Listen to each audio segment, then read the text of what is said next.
Shalom, y no es fácil, no es un día fácil para recordar los acontecimientos.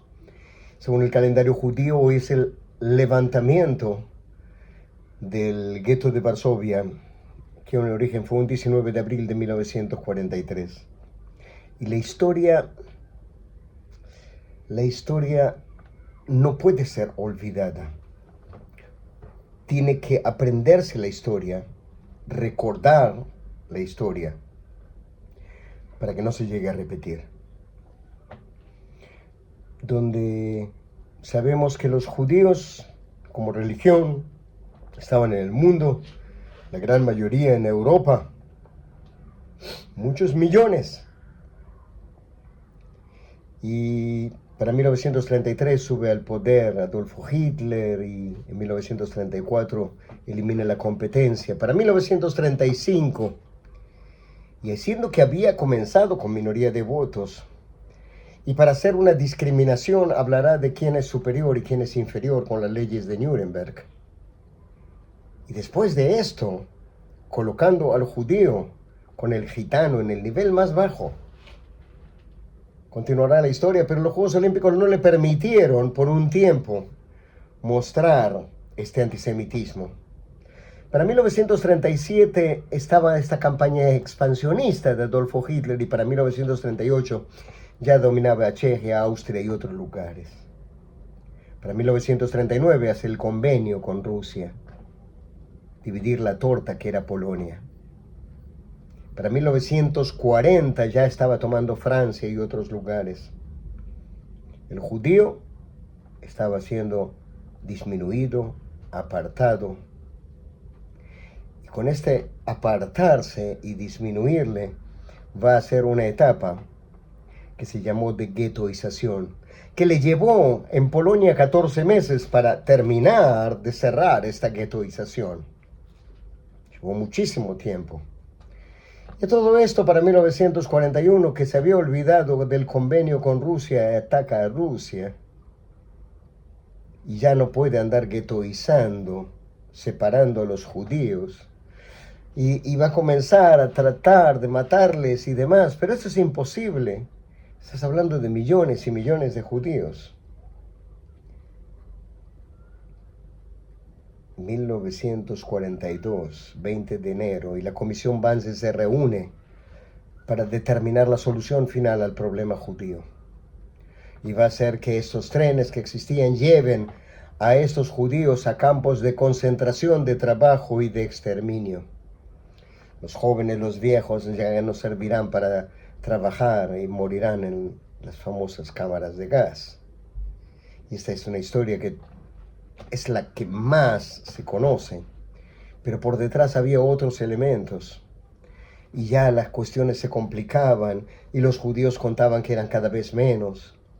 Y allí es que en Varsovia, en Polonia, esos judíos que entienden que no hay otra alternativa, pero otros que sobrevivieron durante varios años no se van a animar a luchar contra el nazi, porque si luchas contra el nazi vas a morir.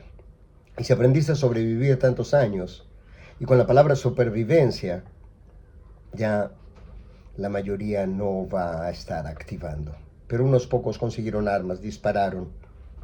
Y durante un mes la resistencia en el gueto de Varsovia existió.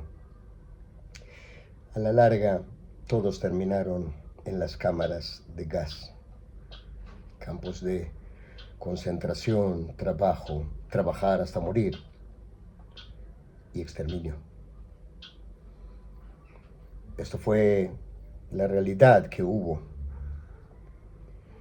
Ya en el enfrentamiento después con Rusia y cuando estaban entrando en Hungría y en otros lugares, ya la cosa le era más difícil.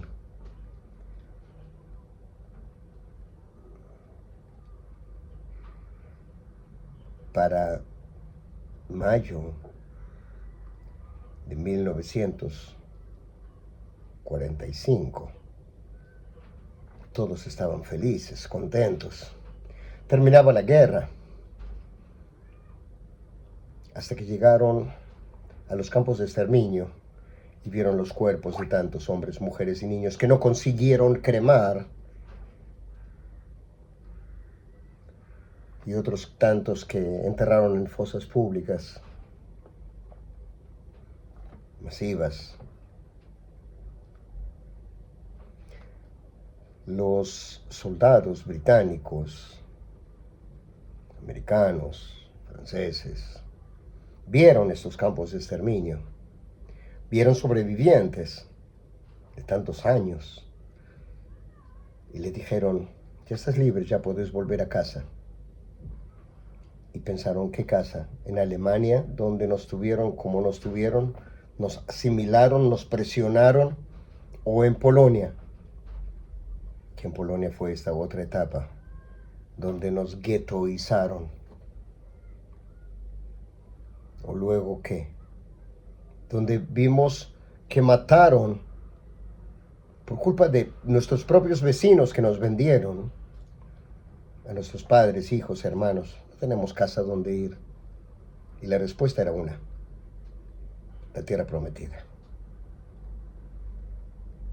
Y con barcos trataron de una u otra manera de llegar, donde aquí el dominio británico decía: alto, está prohibida la entrada de judíos.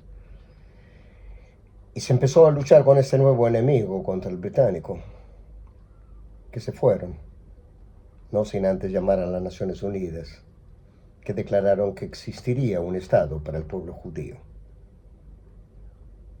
29 de noviembre de 1947, la alegría se transforma en tristeza cuando comienza una lucha contra tantos países alrededor: Jordania y Egipto y Siria, Irak y Arabia Saudita y Líbano,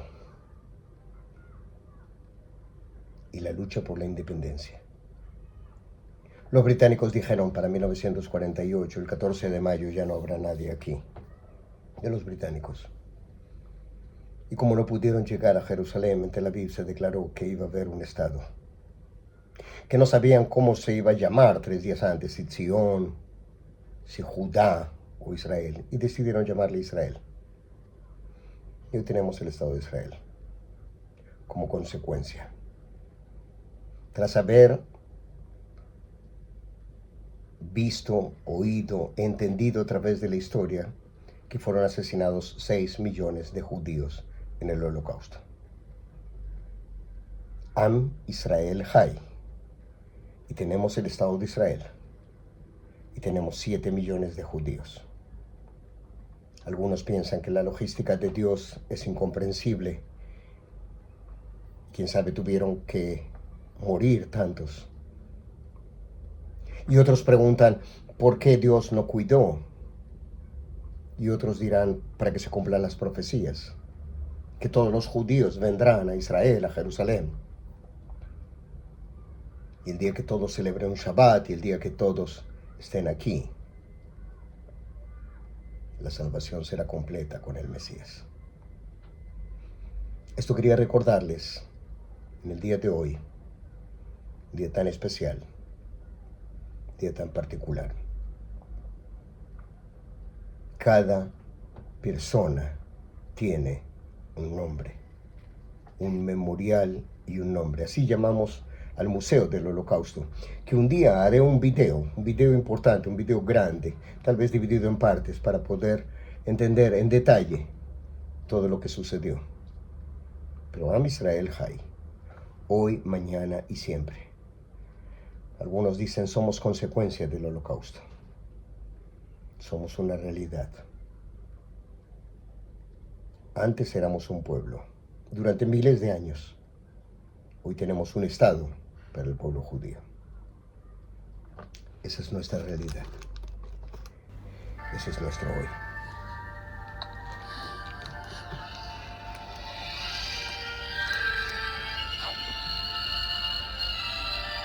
Shema Israel. Adonai Eloheinu, Adonai Echad. Escucha, Israel, el Señor es nuestro Dios. El Señor es uno. Y sabemos que Yahad lo Netzach.